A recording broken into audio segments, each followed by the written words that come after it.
আচ্ছা মা, ছুটকি কই? তাই স্নানে গেছে। বাবা, এত তাড়াতাড়ি স্নান! আমি থাকতে দেখি বেলা 3টা বাজে স্নান করতো। এখন দেখি আমার বিয়ার পর তার লাইফস্টাইলই চেঞ্জ হয়ে গেছে। তুমি যাইও মাঝে মধ্যে আমার শ্বশুর বাড়িতে, আমার একা একা ভালো লাগে না। নইলে ছুটকিরে পাঠাই দিও। ছুটকির পড়াশোনা আছে, তাই যদি তোর শ্বশুর বাড়িতে যাও গিয়ে আয়া পড়তে লাগবো। তাই হ্যাঁ মা, কোনো অসুবিধা নাই। ধরো না তাই যেদিন যাইবো আমার শ্বশুর বাড়িতে, তুমি আমার আগের দিন একটা কল কইরা রেখা দিও। তাইলে ওই দিন আমি ওই বাড়ির কোনো কাজ করতাম না, তাই গিয়ে আমার হেল্প কইরা দিব। লাইক বাসন ধোয়া, কাপড় কাচা। That's it. Oh no! কেরে তোর শ্বশুর বাড়ি কি আমি বিয়ে হয়ে গেছি যে তোর বাড়ির কাজটা আমি করতাম? আর দিদির একটু হেল্প করবি আর কি, আর কিচ্ছু না। ওয়েট, এত সাহায্য তুই কই যাইতেছস? ইদির কই কথা অবশ্য আমি তোরে দিতাম না।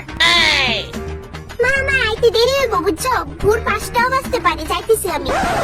সাবধানে যাইস কিন্তু। দাঁড়াও মা, এই তুই দাঁড়া।